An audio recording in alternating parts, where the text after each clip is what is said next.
start. Hello, everybody. Welcome to the Taiwan panel. We are very fortunate today to have a group of very accomplished panelists with us.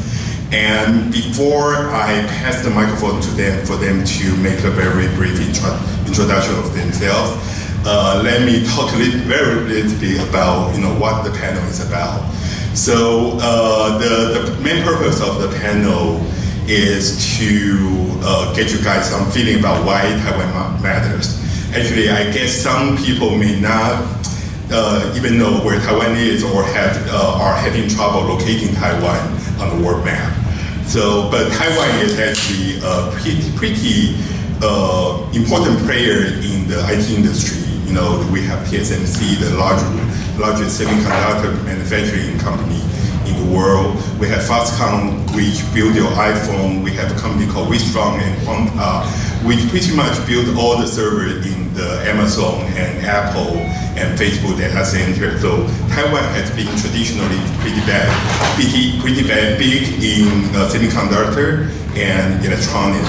But meanwhile, as you may see, Taiwan is also trying to establish its presence in the life science industry, in particular in medical device and some of the medtech, biotech area. So with that, I think the main purpose of the panel is to get everybody a little bit feeling about how can what you are doing be kind of related to Taiwan. What kind of role can Taiwan play in the global life science ecosystem? So before we begin the panel discussion, I will ask the panelists to give a very brief introduction about themselves. Perhaps start with my left hand, Ian. Hello, my name is Ian Chen, and I'm from W.R. Harper. W.R. Harper is one of the earliest cross-border venture capital fund, and we actually went into Taiwan and Chinese market in the early 90s already. So actually we are the first ones that introducing this venture investment concept into Asia. And currently we have 3 offices, one in San Francisco and one in Beijing and one in Taipei. So we have a very extensive network in Asia. So if you guys need some, if you are planning to break into Asian market and you need a local partner, W. Harper will be a very good partner for you. And you are welcome to reach me later on. Yeah. And then Dr. Tai. Hello, good afternoon. My name is Eugene Tsai. I'm with Vivo Capital. Vivo Capital has been in business for the last 22 years. I think the Vivo is slightly different from other venture investors. I think we only focus on healthcare and biotech and nothing else. We're not interested in consumer market. We're not interested in agriculture or anything else, all healthcare and biotech. Because our focus, I think we have very successful for the 22 years. I think we have more than 150 portfolio business in our portfolio. I think we are not only invest in the company, but we also have added value after we invest, because most of the members of our fund are all successful entrepreneurs themselves. So they come from the other side, how to start a company, how to bring a company to successful. And now they become on the venture side. They can place money. Not only they help them with the money, but they help them with growth of the business. How to structure the company, what to pay attention to, and also link them up with the global partner to help a company like that. So that's Vivo. In terms of myself, I'm a freshman in venture investment. I retired in 2010 from Thermo Fisher Scientific. So for the last 30, 40 years, my whole career is in starting a company and selling my company or going public. So I did a few of them. At the very last one, I sold my business to Thermo Fisher, and I stayed on to continue to serve as their group president and help them to grow the diagnostic business to about $3 billion before I retired. I think $3 billion is too much for someone like me.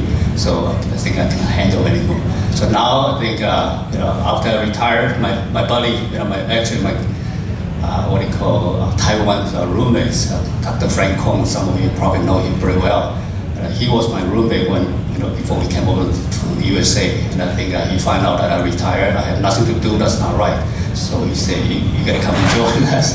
So I helping the Vivo Capital in terms of device area, because he think that I spent so much time in my career in the device business. So he think he can help us with the device business. So I helping them managing one of the fund, that fund called Panda Fund. And I think Panda Fund is focused on early stage company in the biotech area. So we have invested at least 14 to 15 business already since the fund was started at the end of 2016. So we are very interested in early stage company that have a great idea in terms of healthcare industry. So that's a brief introduction myself. Okay, yeah. Thank you. Xiaoyu Chang from FC Capital. FC is actually a Shanghai-based VC focusing on healthcare and life science investments. But myself, I'm a medical doctor trained in Taiwan and with a degree from Harvard in public health. I've been working in the VC field for the past 3-4 years and am fortunate to be asked to join FC Capital as a Boston-based vice president. And my job is to cover North America and Europe. And this fund is a dual currency fund, both in USD and RMB.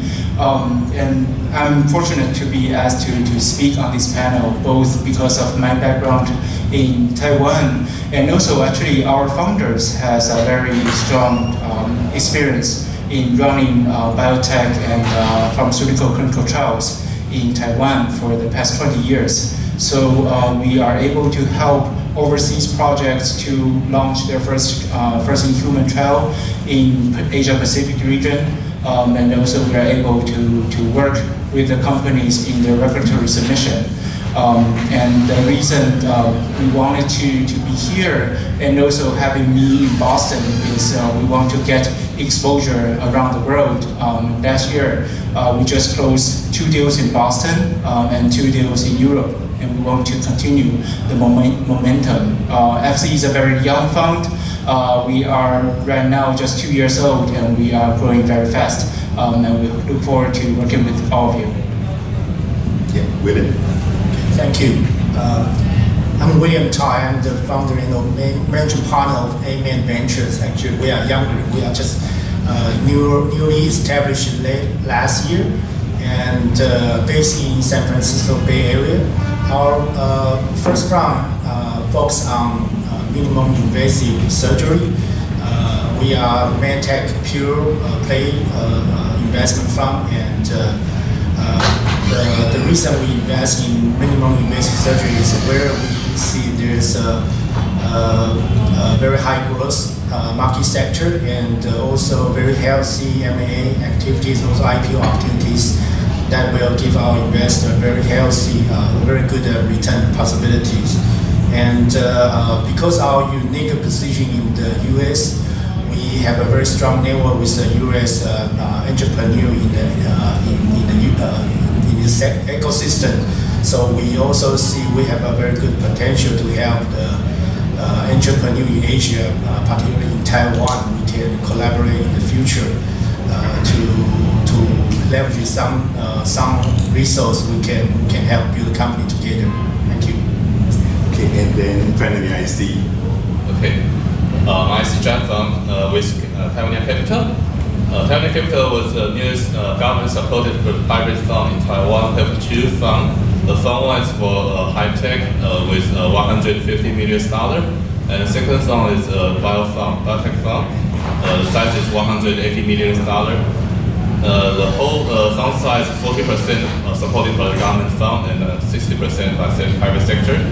Myself was trained as a biomedical engineering in PhD, graduated in 2004 from NTU, and I've been to 3 kind of different venture capital firms, like independent and financial holding and corporate ventures for 3 years, and I joined startups in 2008, and I co-founded an accelerator named AppWorks. Now it's the largest accelerator in Asia, mainly focused on mobile internet. So I've been there for co-founder and a partner for 6 years, and I left 2 years ago and start my own business, and I joined a government agency named BioHub Taiwan. It's a newly formed bioscience campus in Taipei City. So now I'm wearing two different hats, one with Taiwan Capital and another is in the government with the BioHub Taiwan. Okay, thank you all the panelists. So as a moderator, before we formally begin, I would like to set one rule. I intend our panel to be a very interactive one. So I actually welcome and encourage different opinion or even debate, dispute on the viewpoint. We are not here to sell Taiwan-related propaganda. We are trying to get everybody in the room a better feeling about Taiwan. And naturally, everybody with a different background will have a different view on what is the thing to do with Taiwan and what's bad and what's good, the good and bad. And we want to present you the full picture. So everybody in the audience, please, if you have any comment to make or any question during the conversation, please raise your hand, and I will try to pass the microphone to you as early as possible. So my first question, Dr. Tsai, I would like to send that to you, given that you are very accomplished in the medical device field as the group president of the group app of Thermo Fisher in diagnostics. So, people have been talking about what do we do with Taiwan, and many entrepreneur team, they ask me, what's the role of Taiwan, in my thought, what Taiwan can play in the picture. Some would say manufacturing, some would say, hey, we can use Taiwan as a development partner. So, with your experience in Thermo Fisher, can you comment a little bit about, what can the stop to do with Taiwan, using Taiwan perhaps as a manufacturing base? Sure. I think basically my entire career has been in the USA. I've been, since I came here for graduate student, graduate work, finished my degree, my career is all in USA. I run the global business, but most of my time was spent in the USA. I have not, have a very close interaction with the Taiwan diagnostic community. 2 years ago, I think because I was asked to manage this new fund, Panda Fund, so we started looking for opportunity to invest. And we have invested so far for the last 2 years. We invest out of the 15 deals, the 3 deals from Taiwan we invested. And I also personally serve as the board director of the company that we invest in Taiwan as well. So then I start having some kind of insight into what Taiwan can offer to some of the entrepreneur startup company.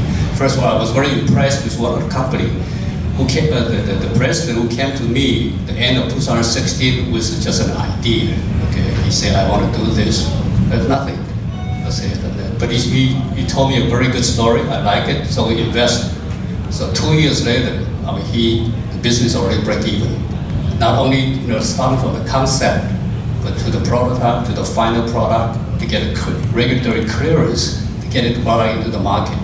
They already break even within a short 2 years. That's how good the technology that Taiwan has, and how fast they can put all this technology together to integrate all the existing technology, because they have the foundation in terms of optics, IC, the mechanics, industrial design.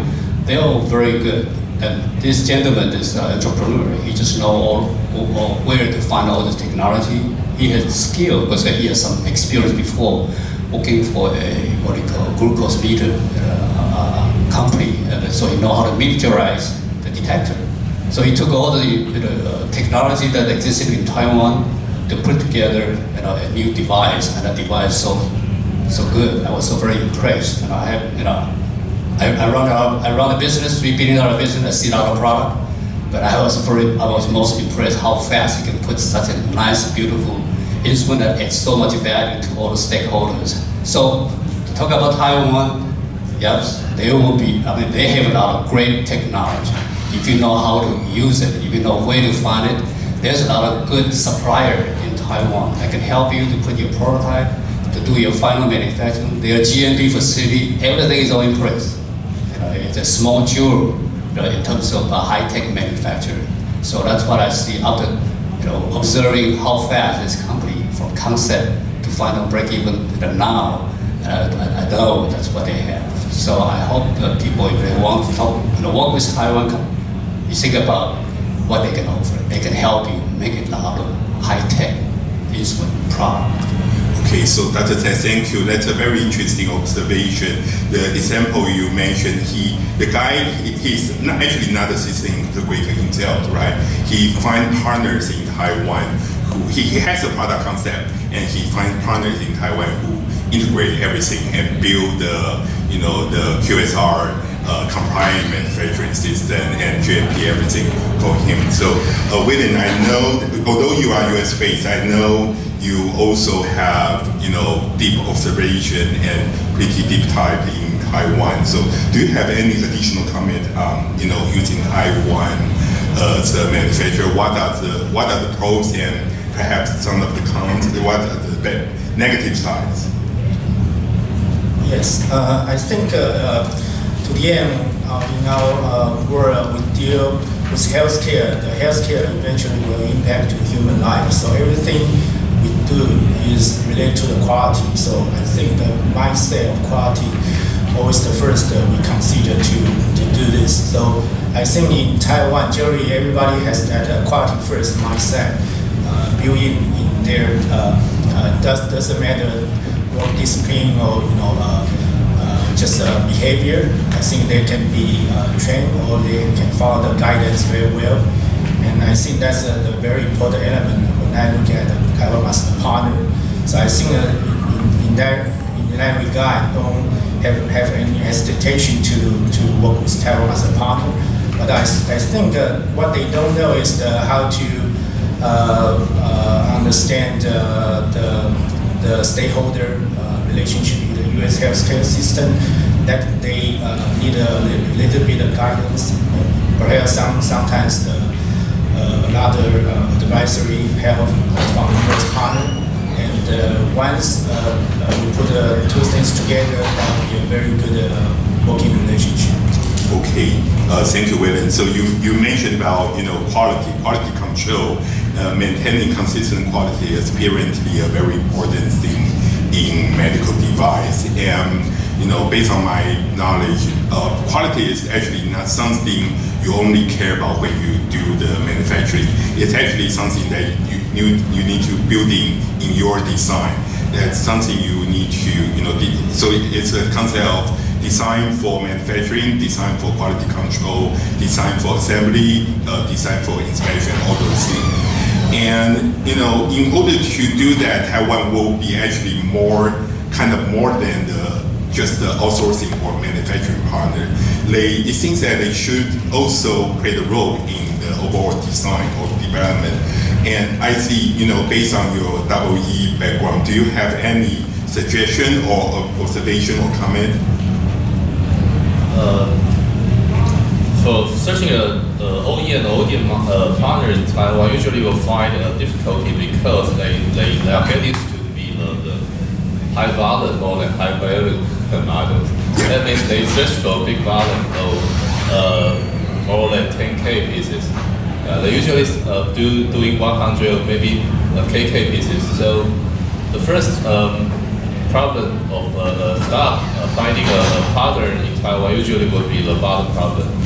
Yeah. Mm-hmm. But nowadays, about 10 years, more and more these big guys hope they try to understand and they set some projects oriented models to, or even try to build more strategic partners model with smart startup. Yeah. So I believe that more and more like Wistron and Kwangda, they are now understanding what's going on in medical devices model, because you cannot find one KK pieces in many fields. It's almost global supply of a single field. Yeah. So I believe that's more and more easier for staff about medtech in Taiwan to find partners nowadays, but it's still very hard to do, because of the beginning you have to pay like an NRE, one-time purchase or development fee. Yeah, so usually it's not easy for a small business start in the beginning. Yeah, thank you, I think I'd like to echo you on the sentiment that there has been, people trying to approach those big IT manufacturers, trying to seek their help. But the thing is that the traditional IT manufacturers, like Foxconn who built iPhone, they are very used to high volume, low gross margin business. So they will only look at order with millions of pieces, and with medical device nobody has millions of pieces. So it's kind of a cultural difference across the industry.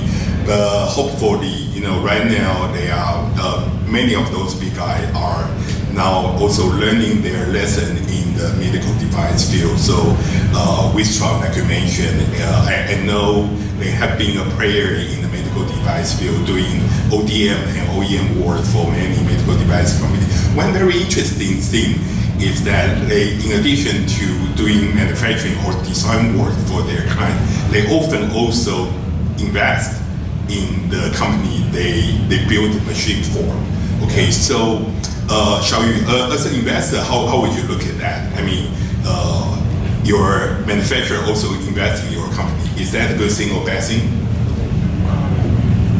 I think obviously it's a very good sign, both for the company, for the startup, you can get additional resources, and also for investors, we like a company to be resourceful, and they have investments from different strategic partners. It's always good to see. And I think in the pharmaceutical world, we look at primarily biotech and therapeutics. We would see companies getting funded by corporate venture capital of pharmaceutical companies, or they do collaborative research with them.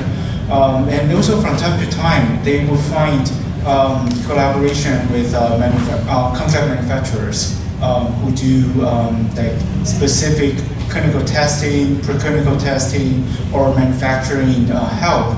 Like one of the companies we invested in Boston, they get credits from their contract manufacturer. They are doing T-cell therapy, and they instead of getting money directly, but this is also a kind of in-kind investment, and we like it. We like it, and it is also a way that we see these companies are engaging with these manufacturers at the very beginning.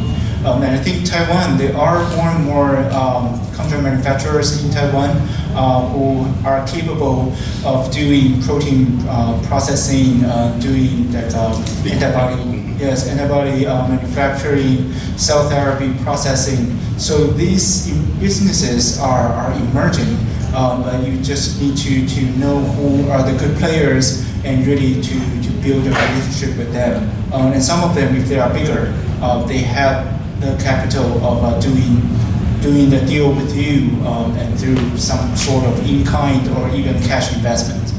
Mm-hmm. Okay, thank you, Xiaoyu. So it's kind of very interesting angle, because in the electronic world, people are very used to have second source for every component, so that you can actually cut the price among the various providers. But Dr. Tai, I would like to direct the question to you.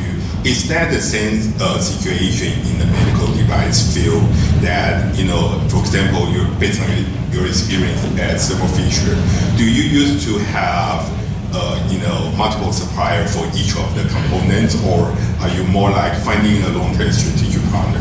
Yeah, within my business, the way the instruction I give to my group, I think any critical items in your product, you have to have certain control over it. You have to control over your critical items.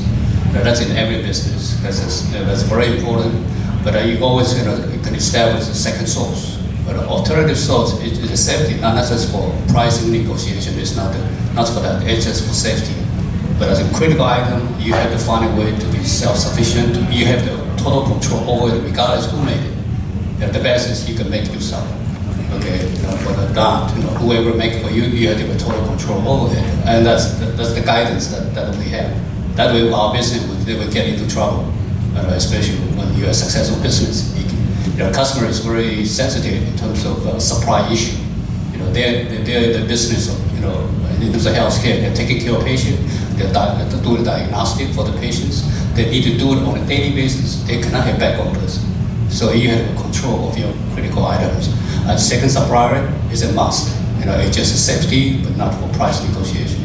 Yeah. So thank you for the comment. So it's very interesting. But I mean, if you look at it, the bargaining position between Thermo Fisher and its supplier is kind of very different between a startup with a manufacturer, right? So if I am Thermo Fisher or if I'm Roche, I can kind of bust around my manufacturer big time, right? But if I'm just a tiny startup, the bargaining position would be like the other way around, right? So from that perspective, I do think having an investment from the strategic manufacturer may actually help to align the interest between the medical device startup and the manufacturer. Sorry, are you awake? I see. Yeah, sorry. Yeah.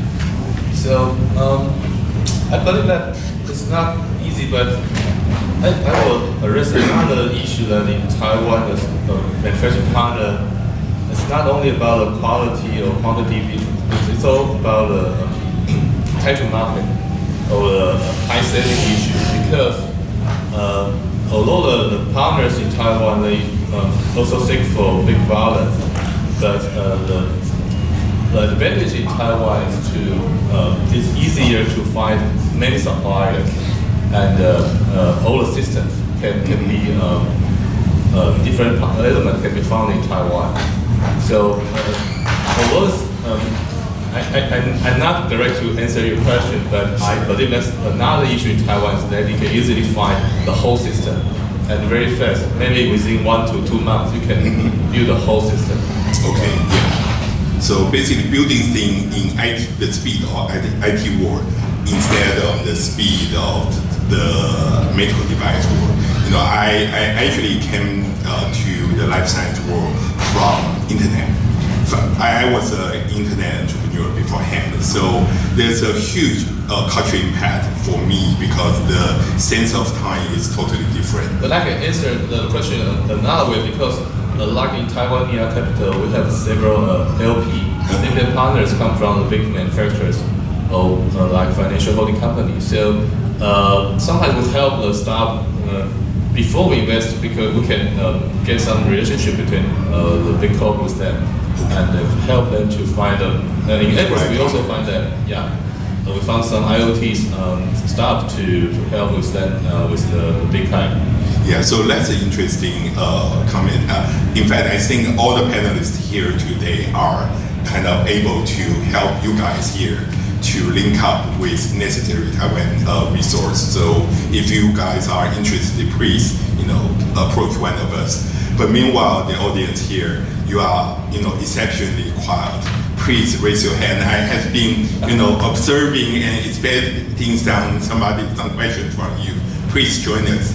Now we have been spending a lot of time on medical device, so let's move to the biotech and the drug side.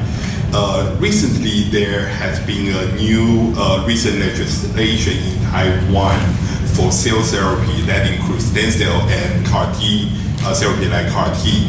That cell therapy for in phase 2 and phase 3 are allowed to charge their patients, their subjects, for the service for the therapeutics cost recovery basis. So theoretically that could be a pretty interesting thing because cell therapy like CAR-T costs a real fortune. It's like the price, the cost per patient is like 400 or 500 per patient. So typically a phase 2 clinical trial is like a multi-center trial of somewhere between 60 to 200 patients. So if you put one of the site in Taiwan and enroll, for example, 30 patient to 40 patient, you literally save, 15 to 20 million of dollars of your deep clinical trial cost. Is that something meaningful? Based on experience, do you think that would be meaningful for some of the biotech company working on cell therapy? So in fact, in terms of clinical trials, not only cell therapy, but also for drug development, I think Taiwan is a very good place for you to consider going. So if you are working on biopharmaceuticals, I guess you most likely know that in Australia, now they have this policy to support companies doing phase 1 clinical trials there. So it's very cheap compared to conducting your trial here in the States. But I think in Taiwan, we also have the same kind of advantage. So of course, the cost is a lot cheaper. And if you plan to go into a global market, you also need to consider your racial distribution of your subjects, right? So you need to include Asian. So if you go to Australia, then you get Caucasians only, right? So, and why not going to China? So in fact, I went to a forum like 2 days ago on Sunday. So there was a majorly Chinese investor forum, and they already said that the clinical trial capacity in China is not even enough to supply the demand of their local farmers. So for global companies, foreign companies, if you want to conduct your clinical trials in China, then it's not so easy. And this is one problem. On top of that, it's also this quality control issues. So I guess everyone knows this. So no offense, there are Chinese people here. Yeah, so we know there are many issues about data faking or not very careful in terms of managing their patients. But in Taiwan, I think we don't have all those issues. And now we also have this policy from our government to support this industry there. So yeah, if you are wanting to develop biopharmaceuticals or cell therapies, Taiwan would be a very good place for you to start your clinical trials. Or at least include Taiwan as one of your trial sites. So thank you, Ian. So, with that, I would like to actually, Xiaoyu, I would like to ask you, as an investor for China Fund, and as a biotech investor, so how would you look at, projects with some clinical study being conducted in Taiwan?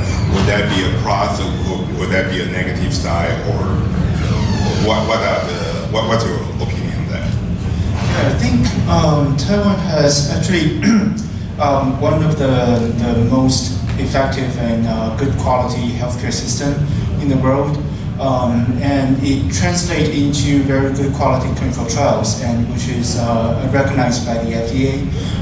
And although China also has quite a few clinical trial sites, but the quality is still sometimes you have to control the quality. But for Taiwan, I think it's recognized globally that you can do very good quality clinical trials and get the results that FDA wants. So from the perspective of an investor, I think it's a good sign that we see a company that's doing a global trial that includes Taiwan as one of its sites. I think what's helpful is if you are doing your first in human, perhaps you can consider Australia as your first site, and they provide good R&D incentives, credits you can get. And also, as you expand your footprint, you can consider Taiwan as your next step, or Korea, and so you don't mess up with your data, but you can also get some exposure to the Chinese ethnicity population, and which will be helpful when you are starting to talk to the Chinese FDA. They will recognize data from Taiwan as well. Actually, there are a few Taiwanese biotech companies that has like dual submission to both Taiwan and China's regulatory agency, and they got approved at the same time. So this is a totally viable pathway, and also for a global investor, it's a huge plus. Okay, thank you, Xiaoyu. So far, I think we have covered, Taiwan's role as a potential manufacturing partner, as a joint development partner, as the clinical trial site. And now, we actually have a panel of investors, right? So I would like to ask each of you to talk a little bit about, your view or your experience as a Taiwan affiliated investor. How will the Taiwan link, kind of affect, or what's the Taiwan factor in your investment decision? Do you have any preference in the type of company you invest in, or do you tend to add any kind of value for your portfolio company? Maybe we start with Ian, is that okay? Yeah, sure. So actually, this is a good topic for W. Harper, because we currently have 3 funds. We have a US dollar fund, we have a renminbi fund, and we also have a fund that is actually only funding companies of Taiwan connections. So it's called Taiwan Entrepreneur Fund. So either you have a big operation in Taiwan, or your headquarters is in Taiwan, or the founder is of Taiwan origin, then you can approach us. We have a dedicated fund for companies of strong Taiwan angle. But in general, so apart from W. Harper, I think this is also a very good time for entrepreneurs seeking Taiwan capital, because I guess we all know that CFIUS took into effective in November, right? So nowadays, it's not as easy as 2 years ago that you want to get Asian capital, especially capital from China, because of this China-US trade war. And if you get a Chinese investor committed to invest into your company, you will have to go through this CFIUS review that takes months. So say you have a syndicate of American investors and 1 or 2 Chinese investors. Can they wait for this several months until everything is closed? Not likely, right? And what if the CFIUS says no? Then you have to go through your fundraising again. So this creates a lot of uncertainty. And actually, we have a lot of capital in Taiwan. It's just, it's not your first choice when you are seeking Asian capital. But nowadays, I think if Chinese capital creates a lot of uncertainty, you can always come to reach out to Taiwanese investors. Okay, thank you. And Yeah, in terms of what type of company we would like to invest in Taiwan, I think very simple. The company that can help us make money. So we always when we look, we review a lot of business. I think the one that we pick and choose and to invest, that we usually pick the one that we have seen a clear path of exit. We know exactly we can help this company to exit. Because we probably know somebody will be interested in this business. Somebody will be interested in taking this company, or they have a huge potential to go IPO. So for the last 2 years, I talked about it. We invest a couple, 3 or 4 companies in Taiwan. One already IPO, one already went public. We know they have the potential; they can quickly go IPO, and one is already on IPO. We know this one is a diagnostic company that I just talked about in 2 years from concept to product, to become profitable now. I know where to sell the business to, because I know the company that will be interested in buying a company like this, based on my past, operational experience from the corporate side. And I know a certain company would love a company like this, has a very good niche product, high margin product, fast growing business. Okay, some company I know they'll help them, pay good money to buy a company. So nobody will look for a company that we can see a path of exit. Within 5-7 years, we can help them. We see they have that potential. Okay, so that's the company we pick and choose. We see a lot of good business, but sometimes they are not what we call investment grade. It's a good gadget. They have a very nice gadget, this and that. It's going to do this, going to improve that. But I cannot see a clear path of how to exit. Who's going to take this company? Who will be interested in take over this business? They're probably not big enough with a one product company. They probably would have tough time to go public. So those are good gadget, but not a good investment type of business that we would like to get involved. But we because we have some kind of Taiwan linkage, so we're still willing to help. On a voluntary basis, we don't mind to help them. If we see some other company may help them to sell the product. Okay, then we'll help. To connect them. We'll connect them. But we will only pick the one that we have a clear path of exit. We see that this company has high potential of exit. And that's the purpose of a venture investment. Okay, thank you, Dr. Tai. So, Xiaoyu, as an investor with Taiwan heritage, what's your investment preference? Actually, I want to echo Dr. Tai's comment. We are interested in any company that can help us make money. And I have to say that investing in Taiwan for the sake of investing in Taiwan doesn't make sense. And we are always interested in good business, whether they are based in Taiwan, in China, or in the US. And I think it all depends on whether this is a good fit.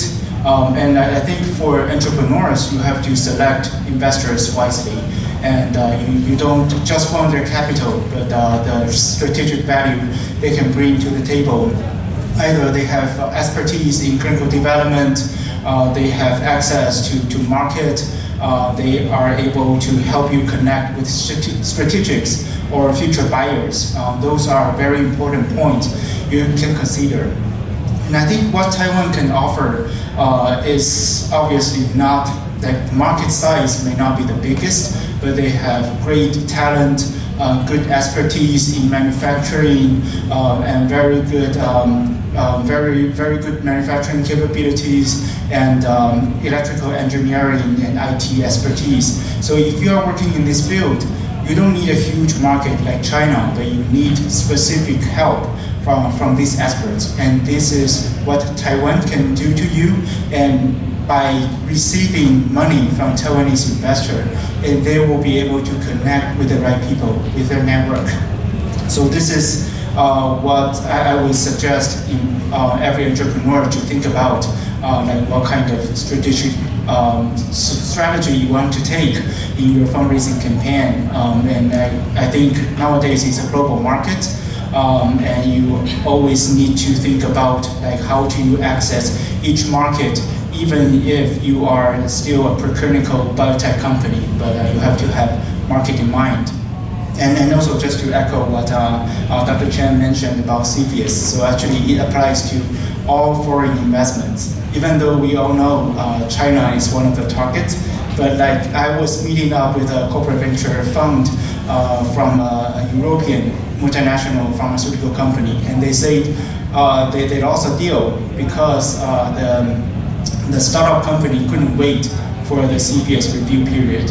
And it applied to European investor, and you would also apply to Chinese investor or any Asian investor. So just to keep this in mind, I think it's unfortunate, but we still have to work with the system. But just if you are an entrepreneur and trying to put together a syndicate, just put this into your consideration. It will be extra risk, but to think about what kind of value an investor can bring to you, it will be very beneficial in the long way. Okay, thank you, Xiaoyu. So, William, do you have any, suggestion or comment, or, just a general statement about your investment preference? So currently, our fund primarily focuses on investing in U.S. stock, not only because U.S. has the largest market, but also it here has the very complete ecosystem to support what the resource the staff need to grow the business to success. And we have to invest entrepreneur and his team has very deep market insight about the industry. So my recommendation to Taiwan entrepreneur is my observation is I see the Taiwanese entrepreneur particular position can identify very good unmet clinical need, but what they lack of is identify the market need. What I mean the market need is the urgency for the healthcare system or the strategic buyer to help you put your product technology to the market. That's what the Taiwan entrepreneur usually they don't think about from the very first beginning. So I think for Taiwanese staff, they really need to first think is your technology or company become first mover to the market or the fast follower strategy, and then you identify usually track the worst major clinical trial result and identify the strategic buyers, product pipeline. And I think follow that route, probably that will help a Taiwanese entrepreneur quickly find out what's the best company strategy and product position, and that will help them easily get funded and eventually reach the commercial success. Okay, thank you, William. So I see finally you've been served both as you work both as an entrepreneur and a venture investor. So any suggestion or comment? First, I would like to say that Taiwan is a very unique place of small island, and we know the biggest three markets, US, China, and Japan very well. We might be the only place that in our smartphone we install WhatsApp and Line and WeChat at the same time, because we have so many friends in these three different countries. So we do a lot of business and manufacturing or services business between these three countries. That's mean Western countries or Western staff, they want to join Asian market. Usually we use Taiwan as a jump board. Okay. Like Line invest so many staff recently. Usually they want to it's kind of equal hire, not only because of the market, but usually because of the team. Okay.